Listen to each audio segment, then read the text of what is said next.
Hello, it's time for another content tip of the week. And these tips are my way to try to make your content creation, your and your team's content creation easier this week and in the future.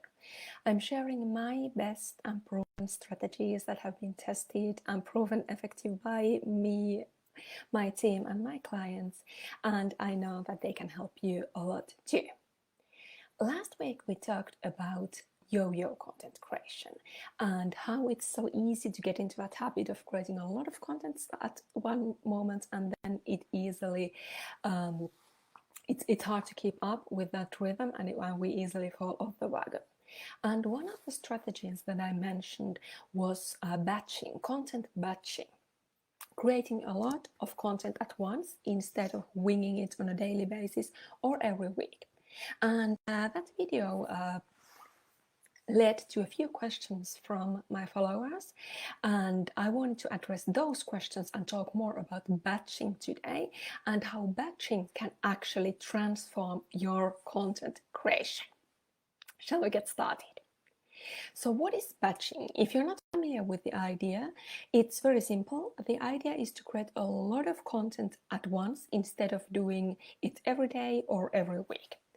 And while this is a very transformative strategy for many small teams, and especially for us solopreneurs who are maybe managing most of our business on our own, it can really help you reduce stress because you don't have to think about your content every day or every week, but you do it once a month, for example.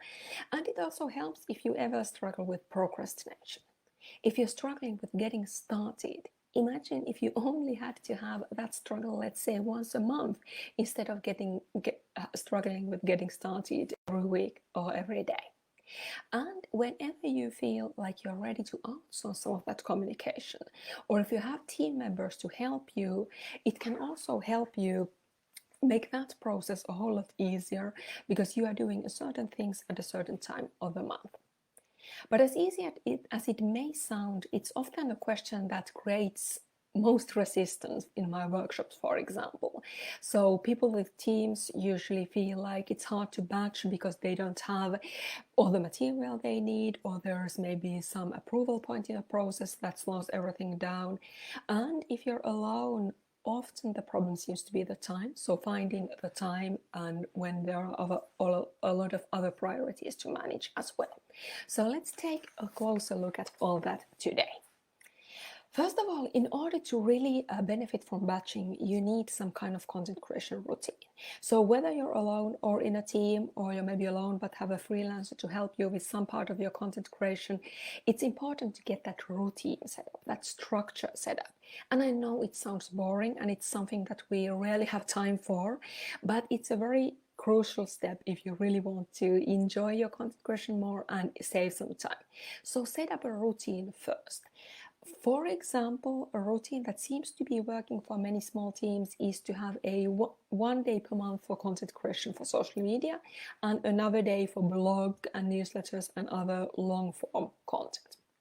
It might be a routine that works for your team as well.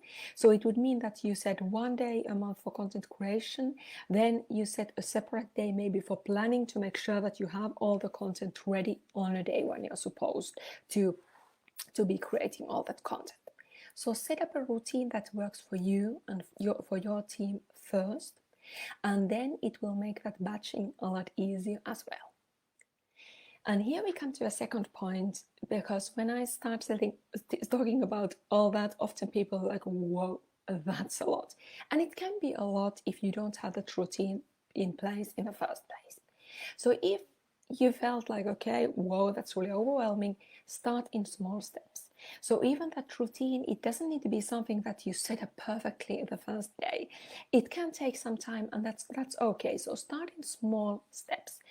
If you would like to create all your content for 1 month in one go, but you're honestly at this moment you're doing it one day at a time, it might be too big a leap to do at once.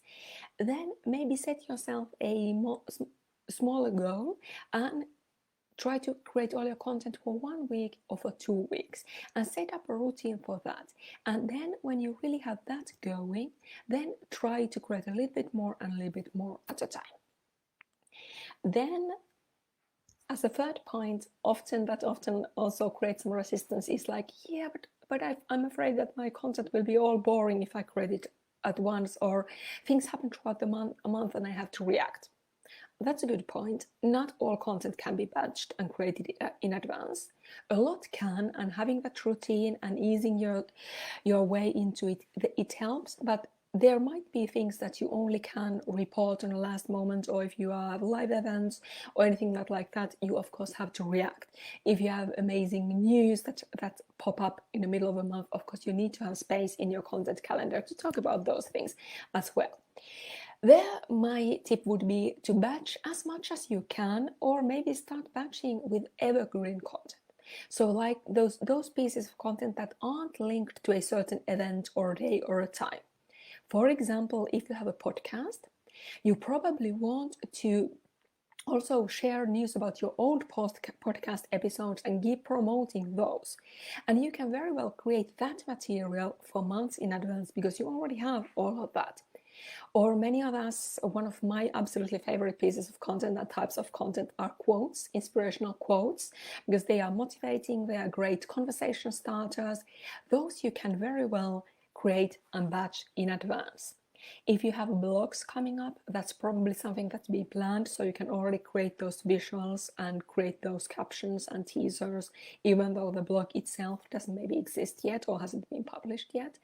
So start with that part and then try to plan the rest, that you know that, let's say, on Mondays and Fridays I have batch content created, and on Wednesdays I will talk about something more topical, so you have a place reserved. You can then decide what that content is and create it as you go, or if you want to do live like I'm doing today, you can do that on the same day, but you still have a lot more stability in your content creation. And trust me, it will make a big difference. Even though this kind of a practical process setup admin stuff, it sounds super boring, and some days it really is, but it will help you because it will create more creative space for that creative content creation.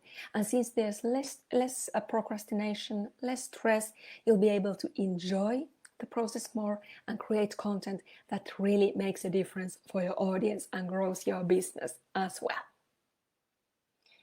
Thanks for listening in today. If you have any questions about batching or other topics related to content creation and communication, please let me know either via private message or below in the comments.